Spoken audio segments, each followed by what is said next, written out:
राधे राधे महाराज जी। महाराज जी, मेरा प्रश्न है कि भगवान को प्रसन्न कैसे करें ताकि वो हमारी मनोकामना पूरी करें। आपने बताया था कि तप करना चाहिए, तो कैसे तप किया जाए, कोई व्रत किया जाए कि हमारा मनोकामना पूरी। पहली बात तो एकादशी व्रत शुरू करो। फिर जैसे भगवान शिव की उपासना तो सोमवार व्रत शुरू करो। भगवान शंकर का अभिषेक करो, नाम जप करो, कुछ पाठ करो और वो भगवान को प्रदान करो।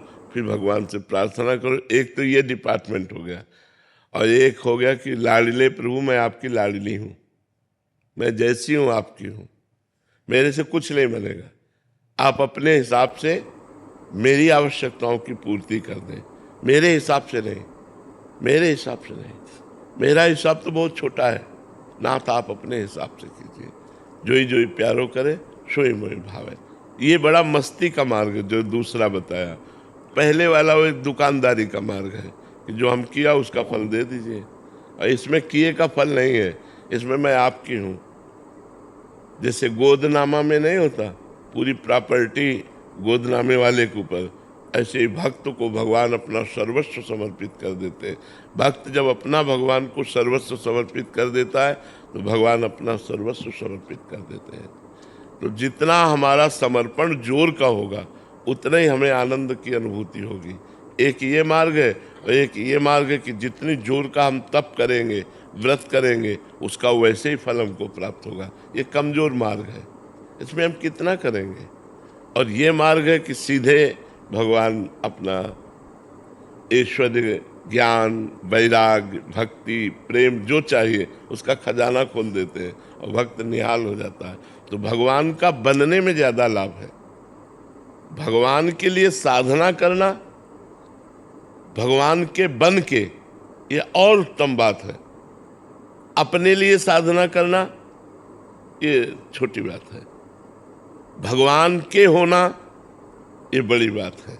और भगवान के बन के भगवान के लिए साधना करना ये बहुत बड़ी बात है। इसी से भगवत प्रेम प्राप्त होता है, इसी से मोक्ष प्राप्त होता है।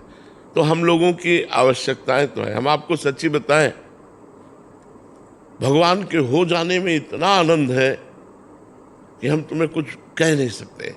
आप कह सकती होगी कि आपने तपस्या किया, अब तो क्या मेरे जीवन की तपस्या का फल ये संसार की झूठी माया है जो मरने के बाद साथ नहीं जाती है?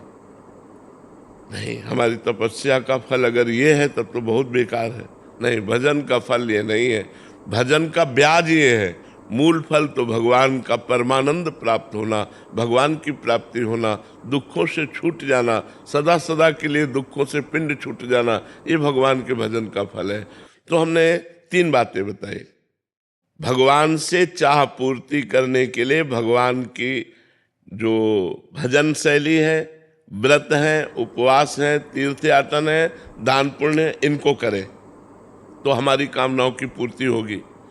दूसरी बात बड़े जोर की, मैं भगवान का भगवान मेरे, नाथ आप मेरे स्वामी हो, मेरे पिता हो, मैं और किससे मांगूं? ये अपनापन, ये बहुत जोर की बात है। भगवान के होके अपनी आवश्यकताओं की पूर्ति करना। तीसरी बात, भगवान के लिए, भगवान के होके भजन करना, ये बहुत जोर की बात हो गई। अब हमें चिंता नहीं आगे क्या होना है, आप खुद देखिए आपको आगे क्या करना है। वो बड़ी मस्ती की बात होती, बड़ी मस्ती की बात हो। कदम कदम पर प्रभु की कृपा और प्यार दिखाई देता है कि हमारे प्रभु कितना हमें प्यार करते हैं। ये तब दिखाई देता है जब भगवान के होके और भगवान के लिए भजन किया जाता है, तब ये जोर की बात आती है। महाराज जी, अधिकतर तो ऐसा ही है कि मतलब कामना की पूर्ति हो जाए इसलिए भगवान। हाँ, प्राय ऐसा। लेकिन हमारी कामनाओं की कभी पूर्ति हो नहीं सकती।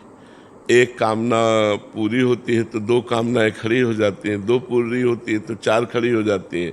कामना ही पूरी शांत हो जाए, वो भजन का फल होगा कि अब कोई कामना नहीं। जाहि न चाही कबहु कछु, तुम सन सहज स्नेह, बसहु निरंतर तासुर, सो राउर निज के। जिसे कभी कुछ नहीं चाहिए, सब कुछ व्यवस्था भगवान अपने आप करते हैं। चाह की कोई जरूरत करने की नहीं है, केवल भगवान के होने की जरूरत है, भगवान के भजन करने की जरूरत है, गंदे आचरणों के त्याग की जरूरत है। तो इसलिए हम कहते हैं 3 पद्धति है। एक तो है करके भगवान से लेना, एक है हो के भगवान से लेना, और एक है लेने की इच्छा ही ना रखना, केवल भगवान के हो जाना। तो सब अपने आप हो जाता, सब अपने आप व्यवस्था हो जाती है।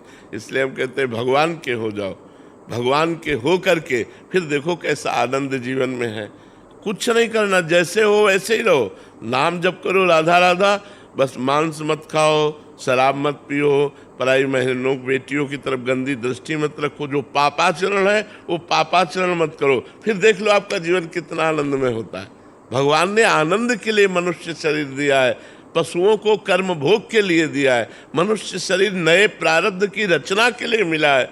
मनुष्य शरीर भगवत प्राप्ति के लिए मिला है। मनुष्य शरीर मोक्ष के लिए मिला है, इन गंदी बातों के लिए नहीं मिला है।